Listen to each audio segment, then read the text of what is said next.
Hi, we're out here ready to explore one of Florida's biggest industries and what it takes to get a citrus grove up and running. So sit back, relax, and join me on this science quest.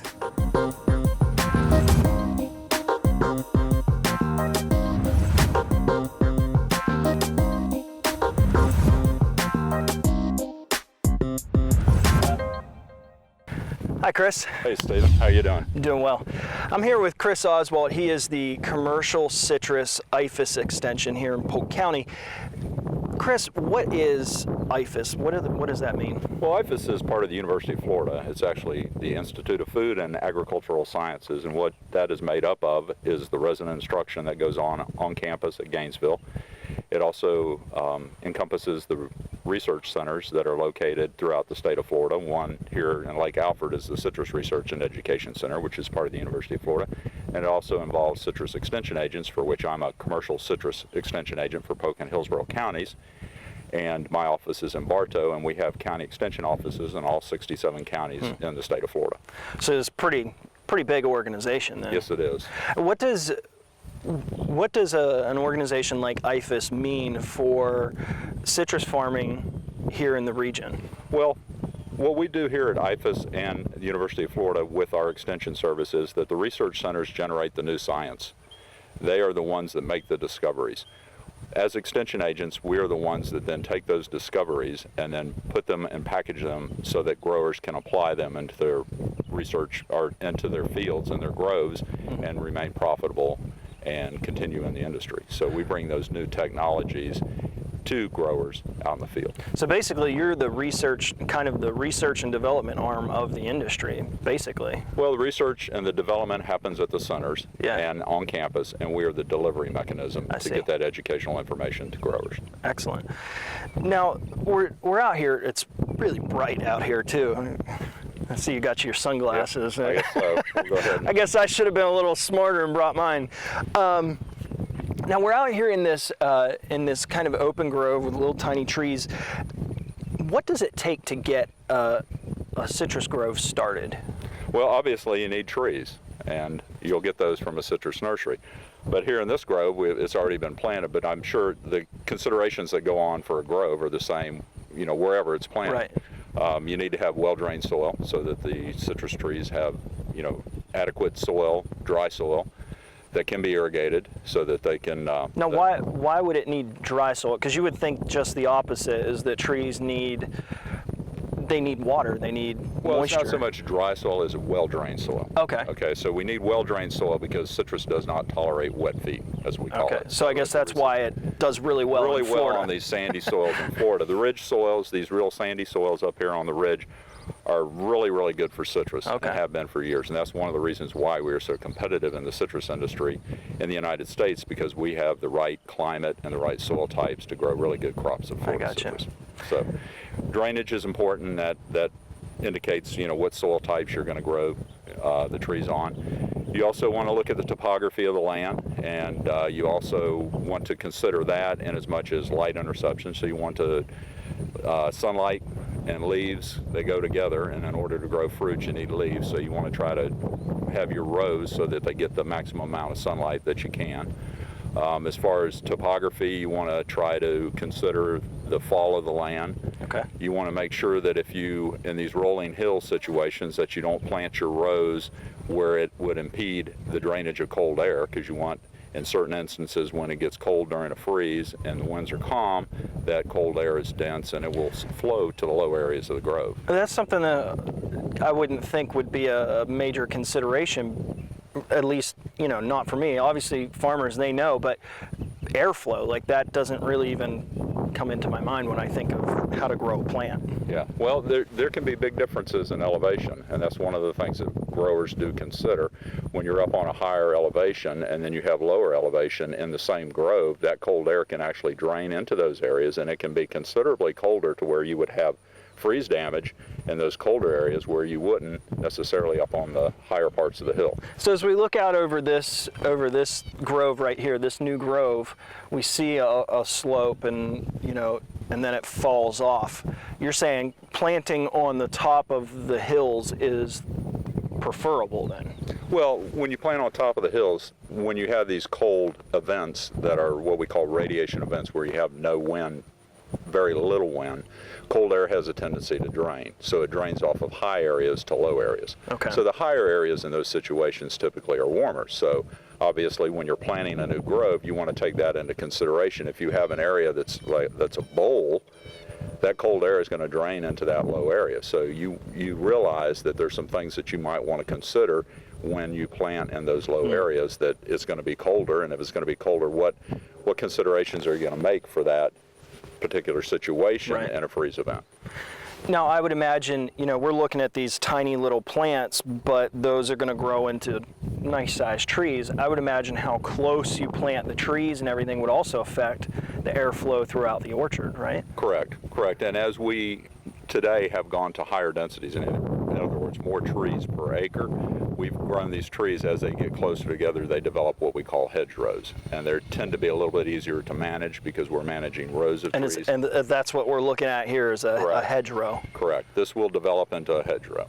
And those trees will be together, and those trees actually can, if they're planted across a slope, they can actually act as an air dam and hold that cold air up in certain situations. So the trees are actually planted close enough together that the branches come together and they almost look like one solid tree, like right down the row. Hedge in anybody's yard. You just trim them up and they'll run down the row, and it'll be a solid row of trees. Now, you had alluded to earlier the soil needing to be drainable, sandy soil that can drain water. How does that factor into irrigating? Like what kind of things need to happen to be able to water these plants? Well, it's kind of a double-edged sword, because you really need well-drained sandy soils so that you don't keep the trees too wet. But then with that, you don't have soils that hold much water. So you have to actually supplement the trees with irrigation. And that's what we do in citrus, is we use low-volume or micro-sprinkler irrigation systems. Now that's changed over the years, right? I mean, yes, it has. Originally, there was, many years ago, what we call sprinkler pipe, which was laid out down the rows. And then we went to overhead, and from overhead we have converted. Most all of the industry now uses low-volume micro-sprinkler type irrigation more system. Efficient that way. More efficient, because in this situation here where we have this young tree and this emitter here, that emitter is what we call I think it's a 180-degree pattern. So you have 360, which will be a full circle of water, and then on younger trees we try to direct that water, concentrate it to the root system. Not only because the root system's limited and we don't need that widespread necessarily, but we also use it for cold protection. And water for cold protection is something that's very important, especially in young trees, because we can actually protect that tree during a freeze by directing that water directly at the trunk of the tree. And that's also why we put emitters, like in this situation, they're on the north side of the tree. They either should be on the north or northwest side of the tree, so that if we get wind and then what we call a windy freeze or an advective freeze, that water is blown directly at the trunk of that young tree, so that we get ice formation that tree. So is it just this central Florida area that you plant on the north side? I mean, like, is it, because winds can come from anywhere, can't they? Well, they can, but typically in a cold front, they're going to come out of the northwest. Okay. They'll come out of the northwest and they'll shift around to the north. And that's true of once the front clears the peninsula, that's typically the direction of the wind. It doesn't matter whether you're in Immokalee or up here in Bartow or Haines City or Lake Wales. I got you. So these little things here, just real quick, they've got a main pipe, it looks like, that's coming through. These pipes run through the entire orchard? Correct. What this is it's poly pipe. It's of sufficient size to carry the quantity of water necessary to supply water without losing pressure to that emitter. Okay. Now what we do is this poly runs down the length of most rows. In the center of the row there's usually a sub-main. The poly pipe will be connected to the sub-main, which is buried in the ground, and then the sub-mains are sized so that they end up going back to the well, so that you get what we call a uniform irrigation system, so that you don't have a lot of variation from the closest emitter to the pump as far out to the last emitter on the last line. We want them to be fairly uniform so that the system is efficient, so that when we start to do things like fertigation, where we may add fertilizer in with the irrigation water, that we're putting out the right amount, so we're not putting out too much close to the well and not enough at the end of the line. So that's why the importance of making sure your irrigation system is designed correctly. And so then it comes through the small tube Right. to the emitter. Correct. And this is the emitter that you were talking about? Yep, that's one right there. Can we pull this off? Is Sure. that You got to untwist it. just untwist? Yep.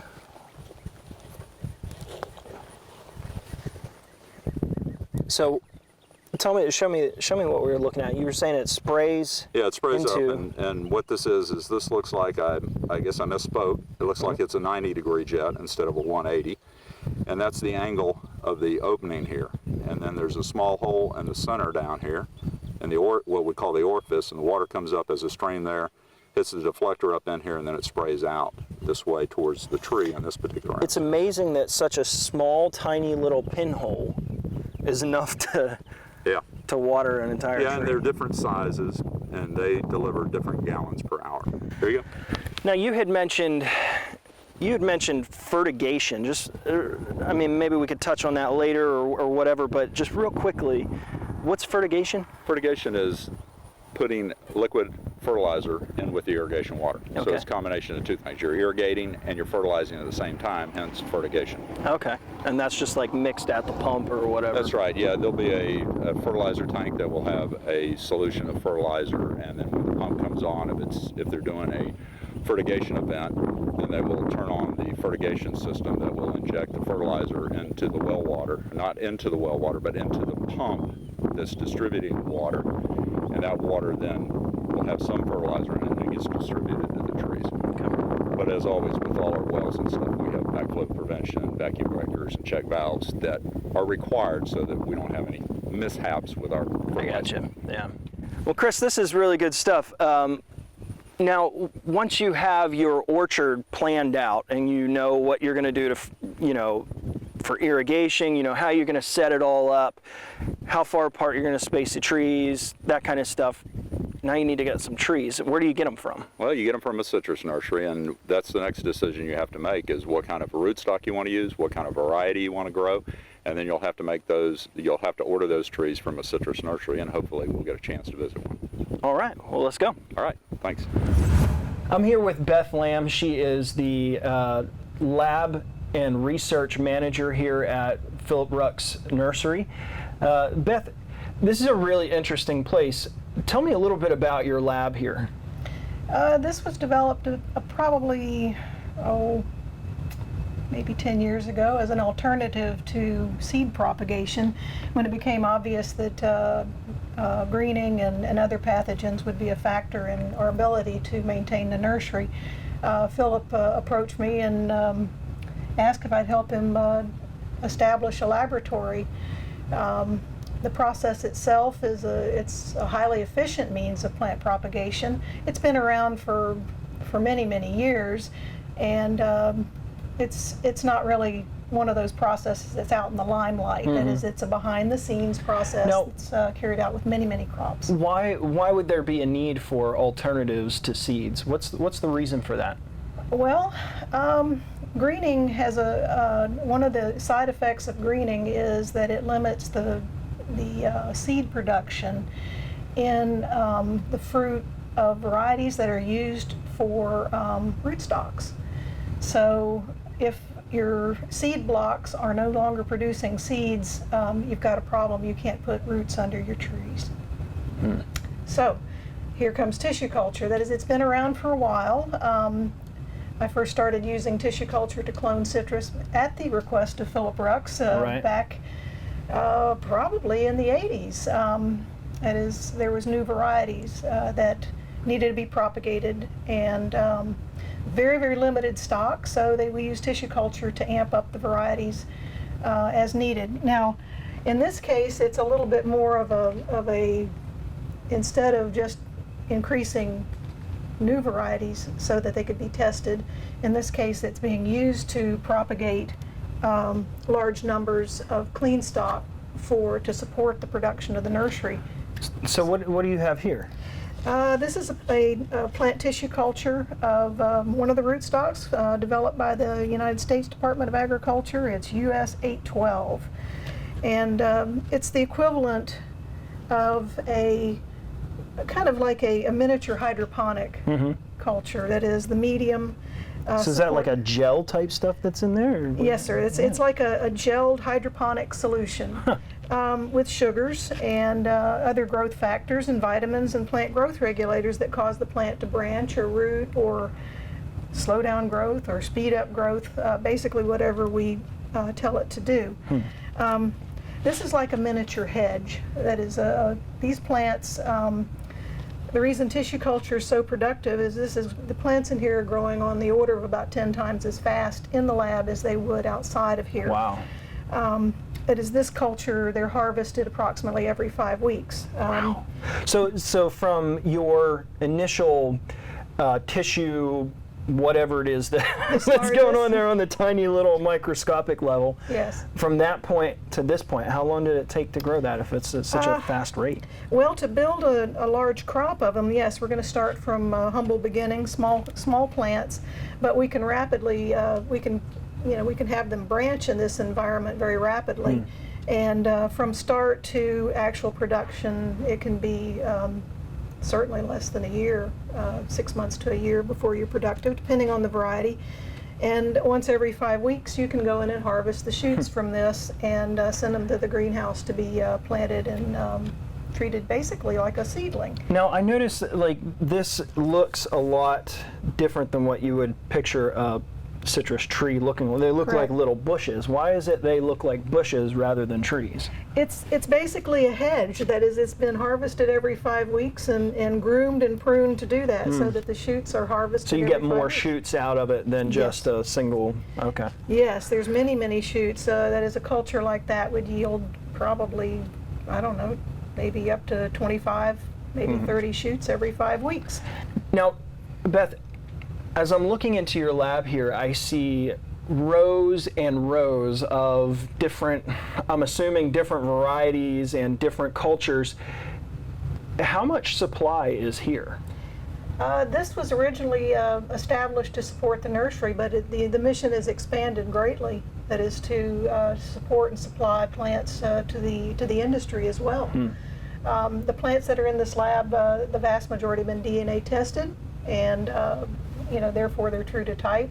And we're mass propagating them in a clean environment. So these could go all across the state, maybe even across the nation then. Correct. Wow. And international if need be. Wow. That is the plant tissue culture is the currency of international commerce. Here in and little old plants. Frostproof. Right, little Frostproof. But you're looking at a hedge that can be harvested every 5 weeks, and the shoots that are derived from that are placed into a second culture medium where they grow out, and you can see they develop roots. Yeah. And this is basically, now it's no longer a sterile culture, but if I pull one of these out of here, that is, you're looking at, it's very well rooted, because you're looking at the alternative to a seedling. Right there. Okay, so you skipped the seed process entirely. Entirely. And now you've got what would have come from a seed. Yes, it is. This is a clonally produced, vegetative propagule that, for all practical purposes, it handles in the nursery like a seedling would, grows in the nursery like a seedling would, but it is of clonal origin and it has been DNA tested. So. Wow. These can be taken directly to the nursery, planted, and at that point they're no longer distinguishable from what you would produce from a seed. That's incredible. Cloning seeds. This is real science here. All right. Well, Beth, this is great. Thank you so much. I think I'm going to go talk to Phil now, and he's going to show me some more stuff about rootstocks and budwood and stuff like that. But boy, what a pleasure. Thanks so much. You're most welcome. Steve, we took it from the lab to outside, and this is the old standard of a seed tree. The purpose of this citrus tree is to grow fruit to where the seed is extracted from the fruit, so we can use that seed to utilize to grow new citrus trees with. That's becoming a thing of the past because of some diseases that we have. And the most serious disease we have is HOB, or also known as citrus greening. And you can see this tree's been affected. Yeah. It has some dieback. And you see this abnormally small fruit compared to the normal size fruit. So it affects the fruit production and the seed production. So these seed trees, these are what you then use you would normally pull off branches from this tree to propagate other trees? Is that what you're using this for? Or how's the seed tree work? Well, the way it operates is it's just like there's citrus for orange juice, there's citrus for edible. The purpose of these is we have a machine that shreds the fruit, and the seed comes out of it and goes into a tumbler. Oh, okay. And then the seed goes to the tumbler, and then we have to treat it, and then we also have to pick out the undesirable, undeveloped seed. So, and that's sometimes a result of the greening. So that's the whole purpose of these trees, is just to take the seed out of this one little piece of fruit. And these trees, we just came back from the lab, so that what you're doing in the lab is actually creating seed trees. Is that trees that are developed and grown that aren't from seed? right? So it's just a clonal expression. To then use the seeds from those trees to propagate more. Yes, it can be done that, or the tissue from those trees. Okay. Which the tissue originated from the seed of this tree. So, not to be complicated, but that's just an alternative means of propagating trees, either by seed or for what they call tissue culture. Great. So what's the next step in raising up the trees for growers? Well, the next step is we have to take either the tissue culture, we'll call it a plantlet, Okay. or either a seedling from the seed, and we take those two source materials and we put them in a smaller container to where they can better develop the root system. And it's kind of like being in elementary school. So they're in that stage of growth to where we grow them out as small plantlets, and then at that point we grade them out and select only the ones that are most superior, and we step them up to the container that's grown in a nursery for a year. All right. Is there a place we can take a look at that? Sure, we'll go take a look at it. All right. Excellent.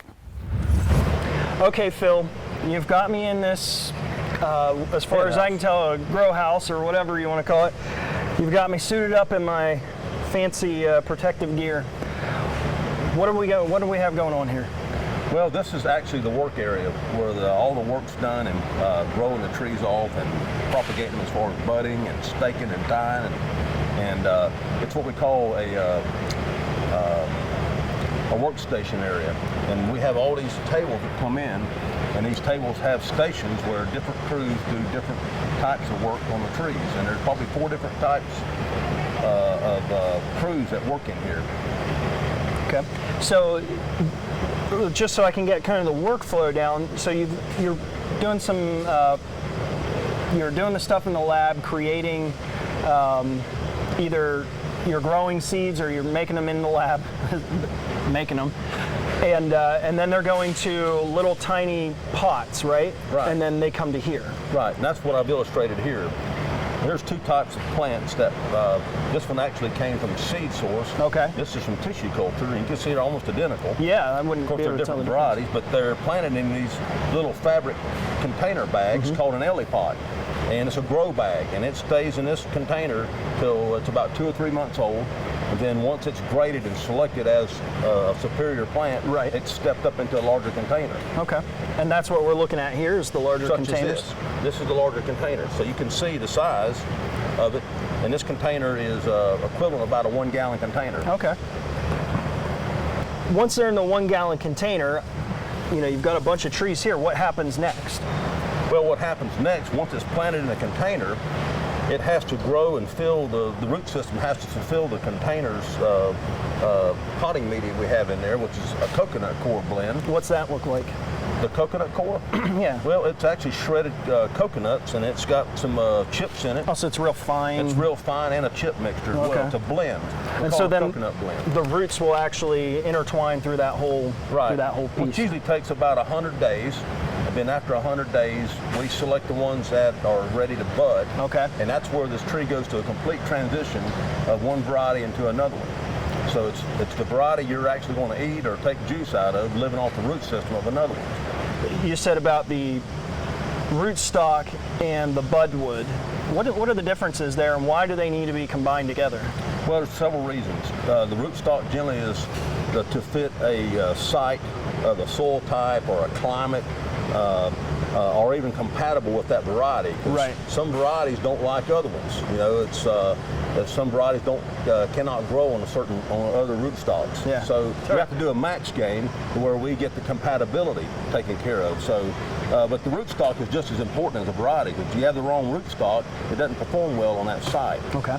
So, like I said, it's got to be designed for rootstock that can grow in that soil type in a citrus grove, or it can also adapt to the climate of the cold weather, or even, like I said, the compatibility of that variety. We've got to make sure that they're grower friendly to each other. So the rootstock is kind of like the foundation of your tree. Yes. That's where you start with. Well, but the most important thing I think is production. We bud a tree so we can overcome juvenility, so it can go into production a lot quicker. And that's probably one of the most important things, because economically, if you can't grow citrus and make money, what are you in it for? Right, so just kind of explain me the process of what happens here. Well, this is the actual bud stick that's cut off of one of those varieties that has a registration number assigned to it. And then what our budders do is they select a bud eye off of the bud stick, and then that's used to graft, which is called an inverted T method, onto this citrus liner. Okay. And then it's a two-step process. Once it's budded, it's also wrapped with some tape to act as a Band-Aid to help protect and assure that the bud is actually put in that plant correctly to where it has a good tight fit. So when he makes that T-cut, he's actually slipping the bud from this bud stick, or whatever you call it, Right. into actually underneath the bark of the rootstock then. Right. The bud eye actually is put up into what we call the cambium layer. It's a layer of skin on the citrus plant. So you got two cambiums against each other, so that's where they mold and they actually grow in together as well. I would imagine with such a thin layer, when you're dealing with such small trees like this, that probably takes a lot of skill to be able to get that cut right where it needs to be without getting too deep or whatever. Well, budding is considered an art, and not everyone can do it. It's all about getting a feel for having the cut to using very sharp instruments to cut those bud eyes off. So it's a skill that has to be developed over time. It's just a novice person off the street might not ever be able to do it. It's just something that it fits that person's not necessarily personality, but their hand grip and how they work it. So it's an art that has to be developed. So not everybody's an artist. So that's the same way with budding. Not everybody can be a budder. So and it's a trained art that's performed here daily. That's neat. Now once they've budded the trees, they continue to grow or whatever, they graft together. And is that what we're looking at over here at some of these plants on these shelves? Yes, those are grafted plants that have been pinned to help force the bud to grow out. So the tree's going through a transition. It's going from the rootstock now to a variety that you're actually going to grow and harvest to either make juice or eat it. So that's the transition it goes to in the nursery. Excellent. I would imagine that there's probably, I mean, you're dealing with forces of nature here. Not every tree is probably going to make it, right? I mean, what kind of percentages do you look at as far as successful grafts and successful trees? That's a good question, and it really depends on the variety and rootstock. Some are more compatible than others. So generally, as a rule of thumb, when we take an order from a grower, we do a contract, and then that order is got a net number that the grower desired, like 10,000. Well, we have to apply a gross number to apply to the net number, and able to achieve that net number. So generally, like a 10,000 tree order, we'll generally plant 11 to 12,000 of those, because through the grading out process in the nursery for 12 months, generally we'll grade out about at least 10% of them. Wow. Is that usually about how long the whole process takes? Is about a year from the order when it comes in to growing the stalk and then getting it to the grower? Yes, usually about a year. If we don't have the liner rootstock material readily available, it could add to it. Sometimes it can be 16 or 18 months. So it just depends on what the grower orders and what stage of the plant material you have, if it's available or not. So once a tree is grafted, what's it look like after the bud has started to grow? Well, what it looks like is it's a plant being transformed into another one. So what we have to do is we have to transform the rootstock into the buddling we call it, into becoming a tree. So what we do is we take the tree that's been budded, and this is the actual bud.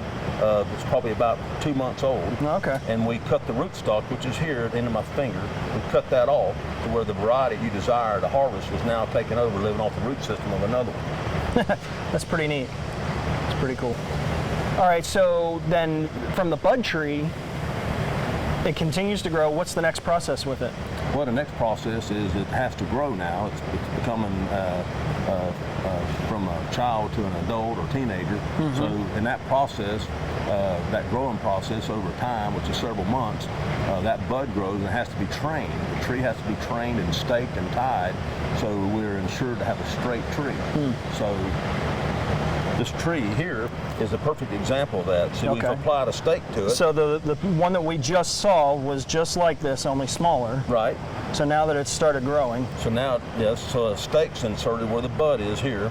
Then we have a tie. We tie the bud to the stake to ensure that tree to grow straight.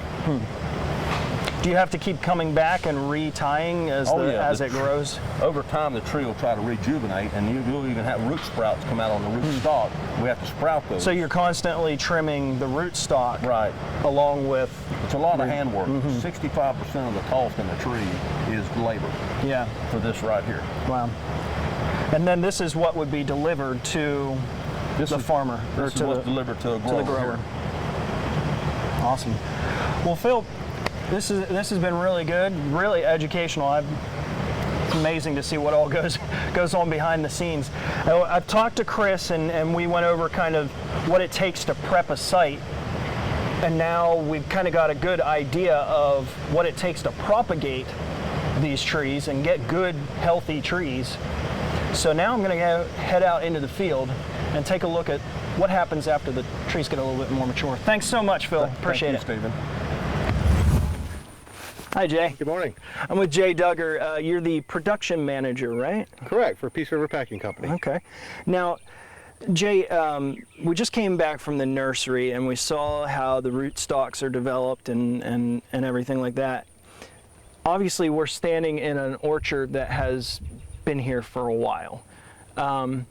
What's it take to get a grove like this established for this amount of time? Well, obviously it takes the young trees. You have to start with the young trees, and this being a mature grove, we're constantly resetting. When a tree falls ill to disease or whatever kind of whatever caused it to die, we'll take that tree out and put a fresh tree back. We always want to have a good stand of trees, because you're going to spray that tree, you're going to fertilize that tree, you're going to water that tree whether it's there or not or healthy.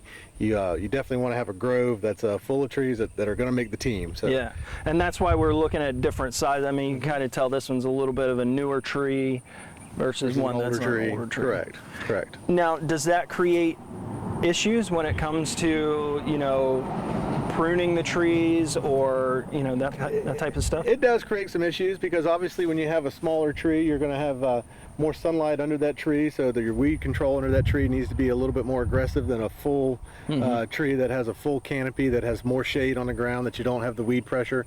So your herbicide pressures have to be adjusted a little bit to compensate for that.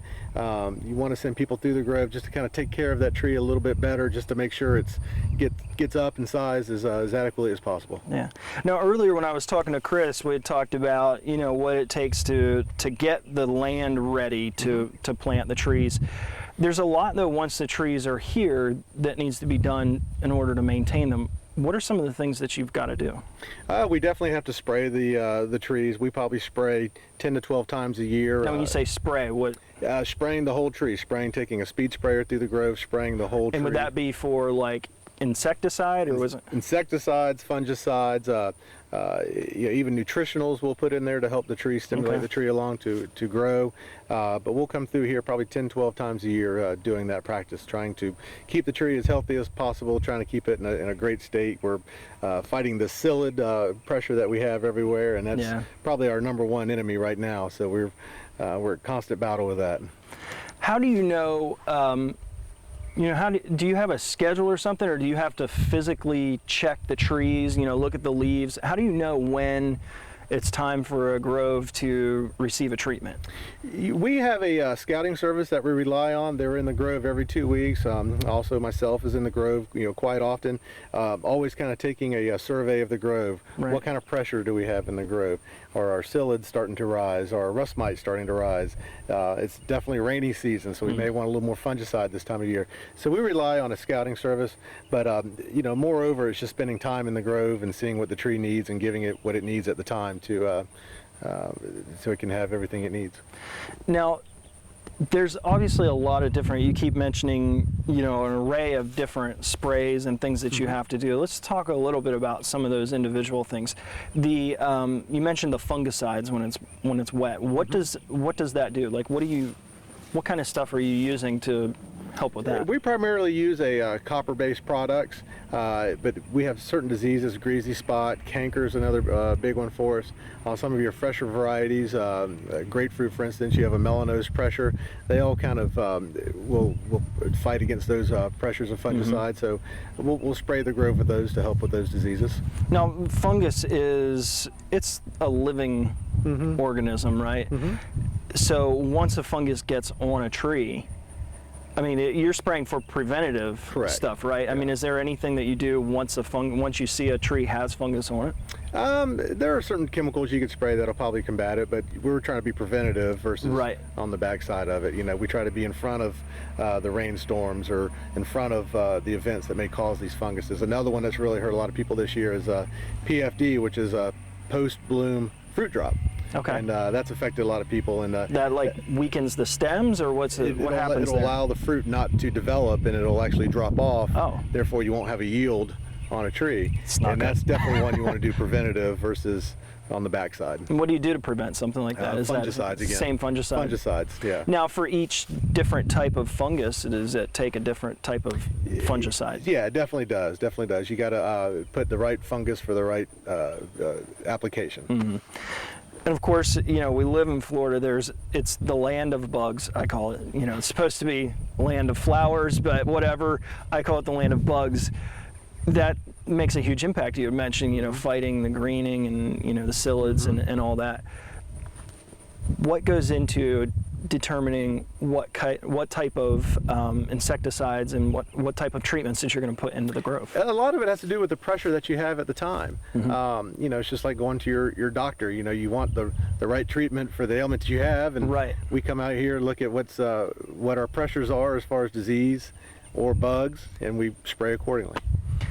Now, when I was talking with Chris, he's with IFAS, and he was saying about how they develop a lot of the research and things like that go into it. How are they involved with determining, how fertilizers are used or what kind of thing? I mean, how does that work out? Yeah, IFAS and University of Florida in general, most growers rely heavily on them to get their a lot of their resources, whether it's fertilizer or the pests that I was mentioning earlier. Water is always a big one, especially here in the state of Florida. We always want to conserve water, so they help with that. So the University of Florida, they do a lot of great things to help the growers, and through IFAS and through Chris, it kind of gets funneled down on a grower level where we can understand it a little bit better and help with the practice and try to implement that in the way that we can. And the extension agents, they deal with many growers, and they can almost get growers together to combine ideas. Right. So that helps as well. Kind of assess the situation in an entire region rather than having to. If something's not working for me, he can say, well, your neighbor grower over here is doing this. Why don't you try that? Sure. Yeah. Is that, you find you find a lot of that happening as far as researching and pulling together with other growers to figure out what is the most effective treatment? Oh yes. I mean, it's you're not on an island by yourself in this industry, right? And it's almost like a marriage. I mean, the University of Florida and the growers, I mean, a lot of growers will give up their land or donate their land to research so that these researchers can have the outside experience of growing in a natural environment. Right. Because, anybody can grow something in a lab and, and make it work. But when you put it out here in a real world situation, it may react a little bit different. Right. We can see the results from that. Excellent. Now, you had mentioned about irrigation, and we talked in the new grove about irrigating for those small plants and trying to get water directed at with micro sprayers. Is that kind of still a similar thing in a mature grove? Sure. It may be a little bit different nozzle pattern or something like that, but most of the in a large mature setting, we'll use a 360 pattern, so it's wetting the whole root surface, and those are all timed irrigation events where we just don't turn the key and come back at the end of the day. Right. We want it for a specific time range, so we're not overwatering, therefore leaching all of our nutrients, soil applied insecticides, out of the root zone. Citrus in general has a shallow root zone, so once we get water past that root zone, it's a waste at that point. Well, that was another question I was thinking of. Was Chris had talked about what is it? Putting the fertilizer in the water. Fertigation. Fertigation, yeah. That water drains. Does the fertilizer that's in it as well drain into the ecosystem? It's all a pattern inside the soil, but you hope that the tree will take out those nutrients into the tree before that definitely flushes out. And those are the considerations that we have to do, because we also have fertigation events and irrigation events. And living in Florida, here it is June. At any time we could get a big 3-inch rain, and that's just part of living in Florida. So you try to evaluate everything before practice happens. Is it going to rain today? I need to water tomorrow. Should I fertigate at the end of that watering cycle versus today, then water tomorrow and flush all that through? So there's a lot of considerations, not just for monetary wise, because you don't want to be wasting your fertilizer and having it washed out. Right. But there's also the consideration of where's that fertilizer going. We don't want to put too much into the ground because it's going to leach out. Correct. And we've actually taken advantage of some of the cost share programs that are out there, to where we can actually put a small little weather station inside the grove with soil probes, and we have 2 soil probes, one at like 3 or 4 inches below the surface and another one at 20 inches below the surface, and that'll help determine our moisture levels at both ends, to where if I have a heavy moisture level at that bottom probe, I know it's wet. I don't need to flush anything out, so I won't do it. So I try to keep it in that happy medium. Or if you get a big rain, you kind of probably lost a lot of that nutrients that you put on the day before. Right. But that's what you try to bet against doing. Yeah. Now, when it comes to trimming and pruning, I mean, it's a lot. There's a lot of acres out here. Yeah.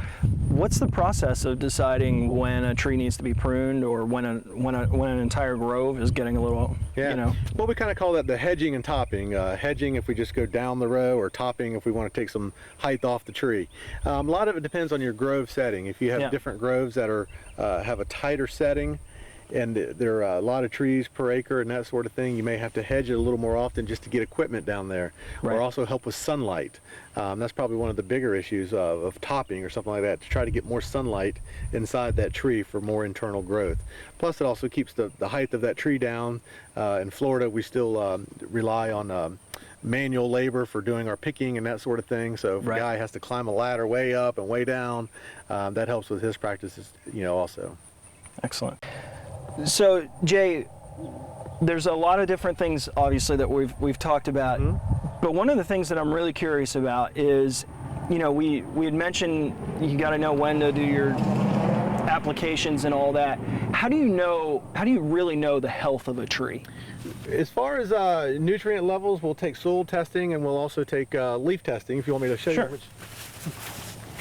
We'll come to a tree of some type, and we'll look for leaves that are probably 6 months old or older, and we'll actually just pick these leaves off, and so we can get, I'll go from tree to tree, I'll get just a random amount of trees, and I'll maybe get 100 leaves or something like this, and I'll send them off to a lab, and they'll crush them up and test them, and they'll send me back an analysis of what my nutrient levels are in those leaves, so I can know how good my fertigation program worked or my fertilizer program worked, if I'm getting the nutrients into the tree.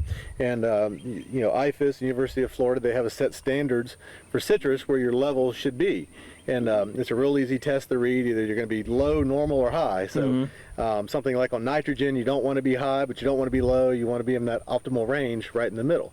So I'll send these off, and it takes a week or two to get them back. And also on the soil, I can do some soil testing and stick a probe in the tree, and again, I'll just take a random sample from 10 trees or so, and send that off, and they'll come back with some results. Now, when you take the random sample, is it pretty consistent throughout the entire grove then? Like as far as your soil goes, it doesn't really vary from place? Because I would think if you're just taking random samples, maybe the soil here is a lot different than the soil over there. The characteristics of that soil may change a little bit, but for the most part it's the same. And when you go to do your sampling, you kind of want to take a representative set of what you're sampling. So if you have one area that you know is bad, maybe just stay out of that area and just do the other 90% of the grove, which is going to be represented by the soil. Because that's going to determine what your treatment is then moving forward, right? Correct. If I know if I put out too much fertilizer or too less fertilizer. So you don't want to treat for the, 2 rows that aren't good alongside the road. You get a bunch of runoff from the clay road and that sort of thing. That may be a bad sample. And it also tells you your pH. With the root health nowadays, pH has been a big factor, so you can kind of do applications to change your pH in your grove. The water that we're pumping on is sometimes an 8 pH, which is really high.